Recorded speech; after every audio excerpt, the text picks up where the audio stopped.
என்னங்க, வேலை போனதையே நினைச்சு ஃபீல் பண்ணிட்டு இருக்கீங்களா? மனசு சங்கடப்பட தானே செய்யும். அடுத்தது என்னங்கிற யோசனை வேற. சரி விடுங்க. சின்ன வயசுல இருந்தே உழைக்கிறீங்க. பல கஷ்டங்களை தாண்டி இந்த குடும்பத்தை தாங்கியிருக்கீங்க. இந்த பிரச்சனையை சமாளிச்சு முன்னுக்கு வர்றது உங்களுக்கு கஷ்டமா என்ன? சமாளிச்சிடலாம். ஆனால் இந்த மாதிரி சங்கடம் பொதுவாக வரதானே செய்யும். இல்லைங்க, நடந்து முடிஞ்சதை யோசிக்கிறத விட இனிமே என்ன பண்ணலான்னு யோசிக்கிறது நல்லது இல்லையா? யோசிச்சுட்டு தான் இருக்கேன். உங்கள் ஊரில் அந்த தோப்புக்காரர்கிட்ட பணம் கொடுத்துருக்கேன்ல, அவர்கிட்ட வாழைத்தார் வாங்கி நம்ம மார்க்கெட்டில் வச்சு ஏதாவது வியாபாரம் பண்ணலாம். நான் முழுசாக அதிகம் நம்ப முடியாது. செலவெல்லாம் போக பெருசாக ஒன்றும் நிற்காது. அப்படியா? இல்லை, எப்படி செய்யலாமா? தோட்டத்தை அப்புறம் பார்த்துக்கலான்னு அவர்கிட்ட ஏதாவது சமாதானம் சொல்லிட்டு அந்த பணத்தை வாங்கி வேற ஏதாவது வியாபாரம் பண்ணலாமா? எது பண்றதா இருந்தாலும் நல்லா யோசிச்சுட்டு பண்ணுங்க. மனசை மட்டும் தளர விடாதீங்க. சரி, படுத்து தூங்குங்க. அப்புறம் நாளைக்கு நான் கோயிலுக்கு போகணும். கூட்டிட்டு போவீங்களா? போலாம்.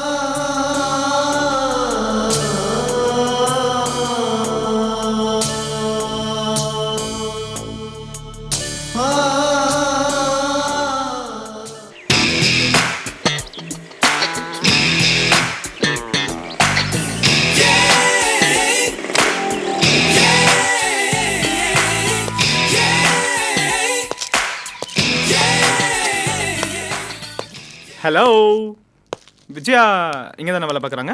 ஆமா, நீங்க யாரு? சரி, அதை விடுங்க. டாக்டர் இருக்காரா? உள்ள சத்தம் கேட்கல. பேஷண்ட் யாராவது வரலனா இப்படிதான் டைலாக் பேச ஆரம்பிச்சிருவாரு. ஓகே. பவளநாட்டு இளவரசி பல்வலியே, no cut it one more. பவளநாட்டு இளவரசி பவளவல்லியே, ரத்னாபுரி நாட்டு ராஜகுமாரி ரத்னவல்லியே, மரகத நாட்டின் குளவெடுக்கு மரகதவல்லியே, உங்கள் மூவரையும் மனம் புரிந்து எனது ஊருக்கு அழைத்து செல்லவிருக்கும் என்னை பார்த்தா கேட்கிறீர்கள் நீ யார் என்று? யார்? நீங்கள் கூறிய அந்த 3 வள்ளிகளையும் தங்களுக்கே மனமுடிக்க வந்திருக்கும் உங்கள் நண்பன் நான், பல்லவபுரத்து இளவரசன் பரஞ்சோதி. ஆஹா ஆஹா ஆஹா, என்ன ஆச்சரியம்! என்னை அறிவாயா நீ? அறிவேன். பவளவல்லி, ரத்னவல்லி, மரகதவல்லி இம்மூவரையும் அடையும் தகுதி முத்து நகரை சேர்ந்த முத்துச்செல்வன் தானே உண்டு. நீங்க தானே அது? Very good. எப்படிப்பா இவ்வளவு கரெக்டா கண்டுபிடிச்ச? என்ன சார் இது? எத்தனை அம்பளை மாமா கதையில நான் படிச்சிருப்பேன். இளவரசி பேர் அதுனா இளவரசன் பேர் இதானே? அடடடடடா, எவ்வளவு வருஷத்துக்கு அப்புறம் என் அறிவு ஞானத்துக்கும் என் டேஸ்ட்டுக்கும் ஏற்ற மாதிரி ஒருத்தன் கிடைச்சிருக்க. I am really very happy. Sir, நீங்க கூட நம்பவே மாட்டீங்க சார். நான் உள்ள நுழைவது கூட இல்ல, ஏதோ ஒரு பெரிய நாடக கொட்டாய்க்குள்ள நுழையிற மாதிரி ஒரு ஃபீலிங் சார். அது ஒரு பெரிய கதைப்பா. எனக்கு தனியாத கலைதாகம் உண்டு. நான் போடாத ட்ராமா இல்லை, பார்க்காத சினிமா இல்லை, அதனால தான் கண்ணாடியே போட்டேன். போட்டதால தானே என்னவோ இப்போ conductor ஆயிருக்கேன்.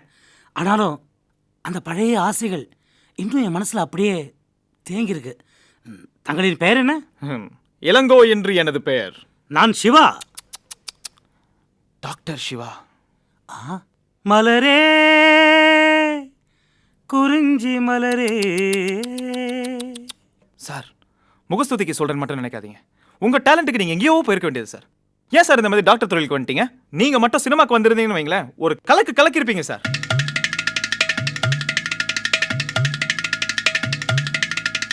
S, you are correct. நான் மட்டும் சினிமாவுக்கு போயிருந்தேன்னா நிறைய ஹீரோக்கள் காணாம போயிருப்பாங்க. சரி, என்ன விஷயமா இங்க வந்தா? இது நான் தெருவோரமா போயிட்டு இருந்தேன் சார். திடீர்னு ஒரு கம்பீரமான குரல், தெளிவான தமிழ் உச்சரிப்பு. மயங்கி போய் உள்ள வந்து பார்த்தா தெய்வம் மாதிரி நீங்க இருந்தீங்க சார். நீ அடிக்கடி இங்க வரணும்பா. நான் கூட டிராமா போட்டு ரொம்ப நாள் ஆச்சு. நான் நீ சேர்ந்து ஒரு புது டிராமா போடுவோமே. நான் ஹீரோ, நீ ஃப்ரெண்டு. Okay, sure sir. நம்ம ஹீரோனா நமக்கு ஜோடி. உங்ககிட்ட 2 நர்ஸ் வேலை பார்க்குறாங்களே. 2 நர்ஸ் இருக்காங்க, ஆனால் வேலை பார்க்குறாங்களான்னு தெரியல. டயத்துக்கு வருவாங்க, ஆனால் ட்ராமாவுக்கு சரியாக வருவாங்களான்னு தெரியலையே. ட்ரை பண்ணி பார்ப்போமே சார். சார், அப்புறம் எனக்கு ஒரு சின்ன டவுட்டு. ஏன் சார் இந்த மாதிரி கண்டக்டர் எல்லாமே ஏபிசிடி ஆர்டர் மாற்றி போட்டிருக்கீங்க? கரெக்ட் ஆர்டரில் எழுதி வச்சா ஈஸியாக படிச்சுடுவீங்களே, அப்புறம் எங்களுக்கு எப்படி ஃபீஸ் வரும்? அது மட்டும் இல்லை, முதல்ல கண்டக்டர் ஆனது ஒரு தமிழ் பேராசிரியர். அவருக்கு இங்கிலீஷ் அரிச்சுடி சரியாக தெரியாது, அதனால தப்பான ஆர்டரில் எழுதிட்டார். அதை நாங்கள் அப்படியே ஃபாலோ பண்ணிட்டு இருக்கோம். Good morning sir. What is good about the morning? Sir, இவங்க யார் சார்? இவங்க ரொம்ப சுமாராக தான் இருக்காங்க. தப்பா சொல்கிறப்பா, இந்த ட்ரெஸ்ல இவங்க பார்க்க சுமாராக தான் இருப்பாங்க. நர்ஸ் ட்ரெஸ்ல பாரு, இதை விட பயங்கர சுமாராக இருப்பாங்க. சார், அதுக்கு தான் சார் சொல்கிறேன். இவங்கள பேசாம ஏன் ஜோடியா வச்சு ஓகே. யார் சார் இவரு? வந்ததுல இருந்து ஏதேதோ பேசிட்டு இருக்காரு.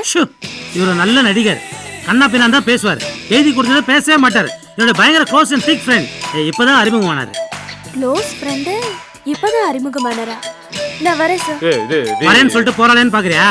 அது காரணம் தமிழ் ஒரு வினோதமான மொழி. தமிழ் ஒன்று தான் ஞாபகத்துக்கு வருது. நீ வந்து இந்த ழ ஷாச இதெல்லாம் கரெக்டா உச்சரிக்கணும். அப்படி உச்சரிக்கல உன்னை குட்டுவேன், கண்மொழியை நோண்டிடுவேன். ஏதோ ஒன்று ஒர்க் அவுட் ஆகும் தான் சார் நாங்களும் இங்க வரோம். உயிந்து ஒர்க் அவுட் ஆகலன்னா தானே இருக்கு. அது அப்புறம் நாளைக்கு நீ வந்து என்னை மறக்காம பார்க்கணும். அப்படி மறந்த நான் உன்னை மறந்துடுவேன். நீ எப்போ என் கண் பார்வையிலே இருக்கணும். சரியா? சரி சார், நான் வரேன் சார். பாத்தியா, வரேன்னு சொல்லிட்டு நீயும் போற. காரணம் என்ன? Tamil is a different language. நானும் பரஞ்சோதியும் இணைந்து வந்து உன் கழுத்தில் மாலை சூட போகிறோம். அன்று பார் அந்த திருநாளை.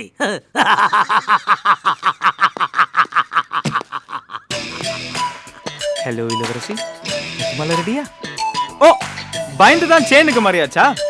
நீங்க அட்ரஸ் கொடுக்கலன்னா எங்களால கரெக்டா கண்டுபிடிச்சு வர முடியாதா? எதுக்கு வரணும்? வந்து தானே ஆகணும். அதானே இயற்கை, உலக நியதி. உங்களோட இந்த அழகான பேச்சு, சிரிப்பு, குறும்பு, கோவம் இதெல்லாம் மிஸ் பண்ண முடியுங்களா? பட்டா டெய்லி வருவேன்.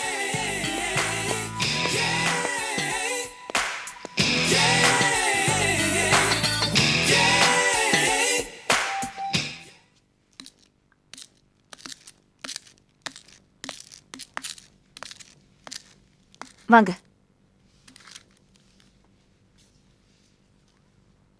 உட்காருங்க. அப்பா, கவுண்டர் வந்திருக்காரு. சரி உட்காரு. ஐயா வாங்க. என்ன தம்பி சௌக்கியமா? நல்லா இருக்கேன், உட்காருங்க. வாங்க தோப்புக்கார ஐயா. என்ன ஐயா திடீர்னு எங்க ஞாபகம்? வெளியே வேறு வேலை இல்லைன்னா எங்க ஞாபகம் வருமாக்க? அப்படியெல்லாம் ஒன்றும் இல்லை சார். பின்ன என்ன, அன்னைக்கு கல்யாண மண்டபத்துக்குள்ள நுழைஞ்சதை பார்த்தேன். அப்புறம் எங்க போனேன்னே தெரியல. சாப்பிட்டியா இல்லையா? நீ வேற, நீ ரொம்ப பிஸியாக இருந்த, உன்னை தொந்தரவு பண்ண விரும்பலை. ஆனால் மண்டபத்தில் நான் ரொம்ப நேரம் இருந்தப்பா. அது வரைக்கும் சந்தோஷம். சரியா, என்ன விஷயம்? புதுசாக ஏதாவது தோப்பு வாங்க போறியா, விற்க போறியா? அதெல்லாம் ஒன்றும் இல்லை சிதம்பரம். நம்ம சரவோட மாப்பிள்ளைகிட்ட நம்ம தோட்டத்துக்கு பணம் வாங்கியிருந்தேன்ல. ஆமாம். அதில் ஒரு சின்ன சிக்கல். என்ன அது? என் பொண்டாட்டிக்கு தோட்டத்தை யாருக்கும் குத்தகைக்கு விடுறதுக்கு இஷ்டம் இல்லை. அப்படியா? ஏன் இது முன்னாலே சொல்லியிருக்கலாமே? நான் தான் ஒரு பைத்தியக்காரத்தனை பண்ணிட்டேனே. என் பொண்டாட்டி ஊருக்கு போயிருந்தா அவளை கேட்காம விட்டுட்டேன். வந்த பிறகு சொன்னேன் வேண்டாங்கிறா. என்னதான் வயசானாலும் பொண்டாட்டி பச்சை தட்ட முடியலையே. சரிதான். சிதம்பரம், இந்த பணத்தை உன் மருமகன் என்கிட்ட கொடுத்துரு. தப்பா நினச்சிக்க வேண்டான்னு நான் சொன்னதா சொல்லிடப்பா. இந்தா. இது முதல்லயே உன் சம்சாரத்தை கேட்டு செய்திருக்கலாம்ல. முன் யோசனையே கிடையாது அவனுக்கு. சரி சரி விடு. அப்போ நான் கிளம்பட்டுமா? சரிப்பா, நான் இதை மாப்பிள்ளைகிட்ட சேர்த்து. சரி.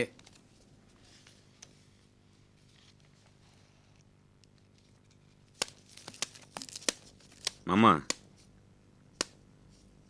ஆ? ஒரு சின்ன ஹெல்ப்பு. என்ன? இந்த பணத்தை உடனே மாணிக்கத்திட்ட கொடுக்க போறீங்களா? பின்ன கொடுக்காம அவர் பணத்தை நாம வச்சுக்கலாமா? 2-3 நாள் மெட்ராஸ் போய் இது கொடுத்துட்டு தான் மறுவேலை. எனக்கு கொஞ்சம் பணமோட இதை கொடுத்தீங்கன்னா ஒரு 2-3 நாள் திருப்பி தந்துடுவேன். என்னப்பா பேசுற நீ? இது நம்ம பணமா? அதனால என்ன மாமா, நீங்கள் மாணிக்கத்திட்ட பணத்தை கொடுக்கறதுக்கு 2-3 நாளாச்சும் ஆகும். எனக்கு 2 நாளில் பணம் வந்துடும். வந்த உடனே நீங்கள் கொடுத்தீங்கன்னு சொல்லி நானே கொடுத்துட்டு வந்துடுறேன். அதெல்லாம் சரிப்படாது. என்ன மாமா, என் மேலே நம்பிக்கை இல்லையா? ஏன் தயங்குறிய? இது பாருப்பா, அப்படியெல்லாம் ஒன்றும் இல்லை. இது எம்படமாக இருந்தால் நான் தயங்க மாட்டேன். இது அப்படி இல்லையே. வர வேண்டிய பணம்லாம் அங்கங்கே முடங்கி கிடக்கு. இன்னும் 2-3 நாளில் வந்துடும். அதுக்கிடையில் அர்ஜென்ட்டுக்கு ஒரு சின்ன ரொட்டேஷனு. நீங்களே இப்படி யோசிச்சீங்கன்னா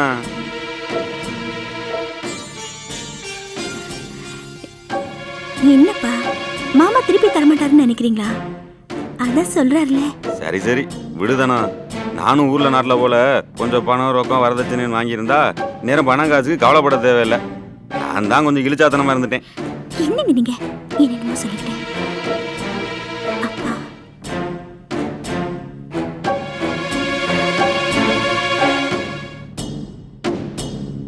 சரி இந்த ஆனால் சொன்ன மாதிரி 2 நாள் திருப்பி கொடுத்துடணும். சாரோ அந்நிய சம்பந்தம். நாளை பின்ன அவன் முகத்தில் முழிக்க முடியாமல் போயிடாமா. அதெல்லாம் கரெக்டா கொடுத்துருவாருப்பா. கவலைப்படாதே மாமா, இன்னும் 2-3 நாளில் பணம் வந்துடும். வந்தோன்னே கொடுத்துட்றேன். இதை பாரு, இது சாதாரண பணம் இல்லை. என் மானம், மரியாதை, சரோசாவோட சந்தோஷம் எல்லாம் இதில் தான் இருக்குது. டயத்தில் கொடுத்துடலாமா? அதெல்லாம் கொடுத்துறேன் மாமா, வரேன்.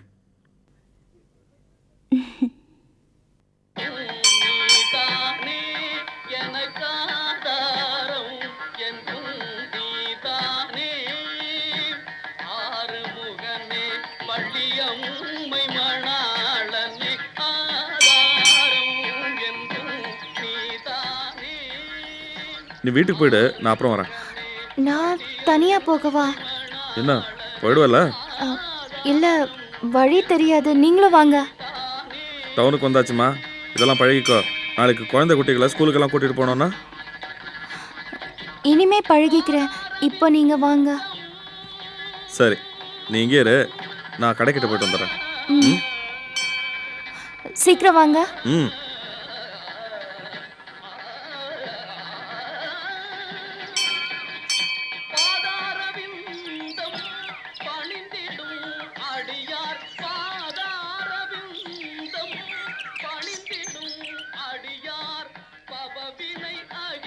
என்னம்மா சரோ, தனியா தான் வந்திருக்கியா? இல்ல, அவரு வெளியில போயிருக்காரு, இப்ப வந்துருவாரு. ம். நானே உங்ககிட்ட பேசலான்னு இருந்தேன். என்னம்மா? இது உங்களுக்கே நியாயமா படுதா சார்? 10 வருஷமா உங்ககிட்டயே இருந்து பாடுபட்ட ஆளை இப்படி தூக்கி எறிஞ்சிட்டீங்களே. ஏன் சார் அவரை விளக்குனீங்க? நடந்ததை பத்தி பேச வேண்டாம், விட்டுரு. வேற ஏதாவது பேசலாம். எப்படி சார்? இது என்னோட வாழ்க்கை பிரச்சனை. இத பத்தி எப்படி பேசாம இருக்க முடியும்? நீங்க அவரை எதுக்காக விளக்குனீங்க? எனக்கு அதுக்கு காரணம் சொல்லுங்க. இத பாருமா, நீ அவனை இப்பதான் கல்யாணம் பண்ணிருக்க. அவனை முழுசா தெரிஞ்சு உனக்கு 10 நாள் கூட ஆகல. எனக்கு 10 வருஷமா அவனை தெரியும். சரியான காரணம் இல்லாம நான் அவனை விளக்கல. அதை முதல்ல புரிஞ்சுக்க. அதத்தான் நான் கேக்குறேன். அது என்ன சரியான காரணம்? நான் அவரோட பொண்டாட்டி, அதை நீங்க என்கிட்ட சொல்லித்தான் ஆகணும். ஆமாம்மா, நீ அவனோட பொண்டாட்டி தான். அதனால்தான் உன்கிட்ட சொல்ல சங்கடமா இருக்கு. நான் கூசுது. என்ன, ஒரு குடும்பத்துல கலகம் மூட்டினேங்கிற பழி எனக்கு வந்துடக்கூடாது பாரு. அது எதுவா இருந்தாலும் என்கிட்ட சொல்லுங்க. 10 வருஷமா அன்பா இருந்த முதலாளி, கல்யாணத்தை முன்னாடி நின்னு நடத்தி வச்ச முதலாளி வெளியே போடான்னு சொல்ற அளவுக்கு என் புருஷன் என்ன தப்பு பண்ணாரு? அது தெரியாட்டி என் மனசு குழம்பி போயிடும். எதுவா இருந்தாலும் சொல்லுங்க. என்னம்மா நீ என்ன தர்ம சங்கடப்படுத்துற? பரவாயில்ல, சொல்லிடுங்க. இல்லனா உங்களுக்கு தான் கெட்ட பேரு. சரிம்மா, நீ என் பொண்ணு மாதிரி. இந்த கோயில்ல வச்சு சொல்றேன், உனக்கு ஒரு குறையும் வரக்கூடாது. ஆண்டவன் உன்னை சந்தோஷமா வச்சிருக்கணும். சொல்லுங்க. உன் புருஷன் மேல எனக்கு அளவு கடந்த நம்பிக்கை இருக்கு. அது எல்லாத்தையும் நுறுக்கிற மாதிரி அவன் ஒரு காரியத்தை பண்ணிட்டாம்மா. பணம் ஏதாவது திருடிட்டாரா?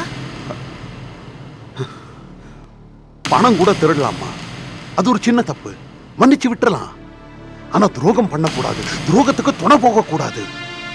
உன் புருஷன் என் நம்பிக்கைக்கு உல வச்சுட்டாமா. எனக்கு வேண்டியவரோட மனைவி கூட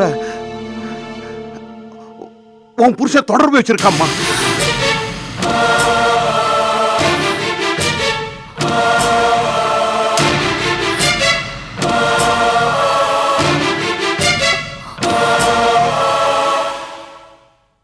கட்டினவளை தவிர மற்றவங்கள மரியாதையா பார்க்கணும்னு நினைக்கிறவன்னா. அதனால்தான் அவனை வேலையை விட்டு விலக்கிட்டேன்.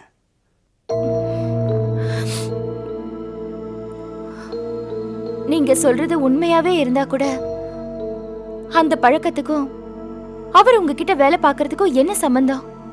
அவர் ஒன்னும் உங்க கடையில தப்பு பண்ணலையே. என்னம்மா நீ இவ்வளவு சாதாரணமா சொல்ற? உனக்கு கோபம் வரல? நான் சொல்றத நம்பலையா? உங்களை நான் நம்புறது நம்பாதோ அப்புறம். முதல்ல நான் கேட்டதுக்கு பதில் சொல்லுங்க. அவர் யார் கூட பழகுனதுக்காக வேலையை விட்டு அனுப்பிச்சிருவீங்களா? ஆமாம்மா, இந்த அசிங்கத்தை சகிச்சுக்கிறதுக்கு நான் ஒன்னும் மாணிக்கத்தோட பொண்டாட்டி இல்ல. இத பாருமா, பாதகத்திலே படுபாதகம் எது தெரியுமா? அடுத்தவன் பொண்டாட்டியா அடைய நினைக்கிறதான்.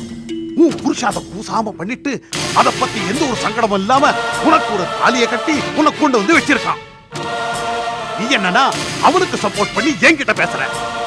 உன்ன மாதிரி பொம்பளைங்க தான் இவங்களெல்லாம் வளர்த்து வச்சிருக்கீங்க. அவன் பண்ண அசிங்கத்தை சொன்ன உடனே காலில் இருக்கிற செருப்பை கட்டி அவனை அடிச்சிருக்கணும். அதை விட்டுட்டு ஜாஸ்தி பேச வேண்டாம். சரி எது தப்பு எதுன்னு எனக்கும் தெரியும். வாய்க்கு வந்தபடி என் புருஷனை பத்தி பேசுறதுக்கு உங்களுக்கு எந்த உரிமையும் கிடையாது. இனிமே இத பத்தி நமக்குள்ள பேச்சு வேண்டாம், விட்டுருங்க.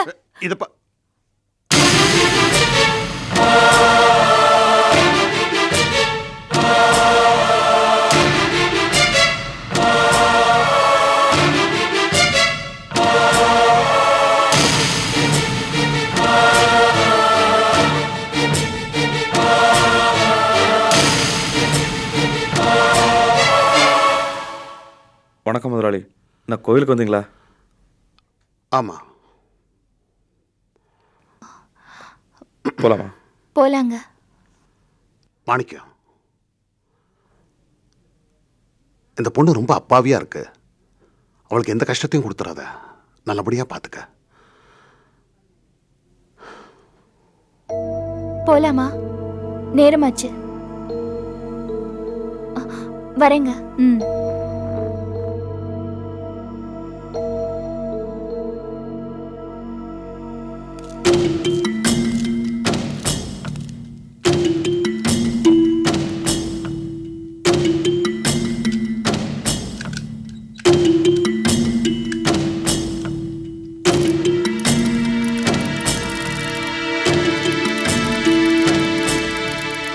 முதலாளி உங்ககிட்ட என்ன சொன்னாரு? அவரை விடுங்க. என்ன பேசிட்டு இருந்தா அவர்கிட்ட? அதுவா, என் புருஷனை வேலையில இருந்து ஏன் நிறுத்துனீங்கன்னு கேட்டேன். அதுக்கு என்ன சொன்னாரு? அவர் என்ன சொல்றது, சும்மா உளறிட்டு இருந்தாரு. உங்களுக்கு சரியா வேலை பார்க்க தெரியலையா? அப்படியா? ஆமா, நல்லா திட்டி விட்டுட்டேன். அப்புறம் எப்படி 10 வருஷம் உங்ககிட்ட குப்பை கொட்டினாருன்னு கேட்டேன். என்னங்க, கோயில்ல இருந்து வரும்போது எதுக்கு இந்த தேவையில்லாத பேச்சு? விட்டுருங்க. உங்களுக்கு என்ன வேற நல்ல வேலை கிடைக்காமையா போயிடும்?